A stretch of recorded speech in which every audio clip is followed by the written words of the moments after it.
কলকাতা পুরসভার পাশাপাশি হাওড়ার পুরসভার যে ওয়ার্ড, সেই ওয়ার্ড সংখ্যা কিন্তু বাড়তে চলেছে। সরকারের তরফ থেকে ইতিমধ্যেই সেই ঘোষণা করা হয়েছে এবং সেই সংক্রান্ত একটি বিশেষ বিল নিয়ে আসা হবে বিধানসভায়। আগামী 12ই আগস্ট বিশেষ অধিবেশন ডাকা হবে রাজ্য সরকারের তরফ থেকে। সেখানে কিন্তু এই বিশেষ বিল অর্থাৎ কলকাতা এবং হাওড়া পুরসভার যে ডিলিমিটেশন, সেই ডিলিমিটেশনের জন্য যে বিশেষ বিল, সেই বিশেষ বিল আনা হবে বলে মুখ্যমন্ত্রী শুভেন্দু অধিকারী তিনি নিজেই জানিয়েছিলেন।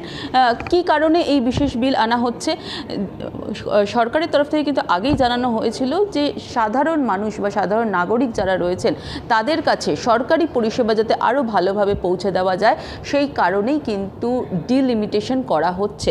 এবং সেই যে পদ্ধতি ছিল সেই পদ্ধতি ইতিমধ্যেই শেষ করা হয়েছে এবং শেষ হওয়ার পর যে আগামী যে পদক্ষেপগুলো রয়েছে অর্থাৎ নতুন বিল আনা, সেই কারণেই কিন্তু এই বিল আসতে চলেছে বিধানসভায়। বিশেষ বিল পাশ করানো হবে এবং তারপরেই যে ডিলিমিটেশনের কাজ সেটা সম্পূর্ণ করা হবে, যার ফলে কলকাতা পুরসভায় এতদিন 144টি ওয়ার্ড ছিল, সেই ওয়ার্ড সংখ্যা বেড়ে দাঁড়াবে 209টি। এবং অন্যদিকে হাওড়ার দিকে যদি তাকানো যায়, হাওড়ায় 50টি ওয়ার্ড ছিল, সেই ওয়ার্ড সংখ্যা বেড়ে দাঁড়াবে 68টি।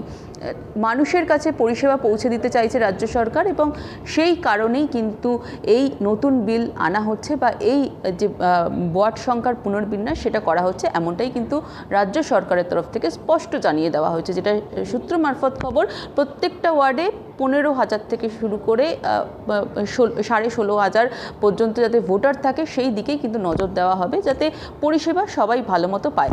এবার দেখার যে রাজ্য সরকার এই বিষয়ে পরবর্তীকালে কি পদক্ষেপ নেয়। তবে অবশ্যই 12ই আগস্ট নজর থাকবে, কারণ ওই দিনই বিধানসভায় এই বিশেষ বিল পাশ করানোর জন্য বিশেষ অধিবেশন ডাকা হয়েছে।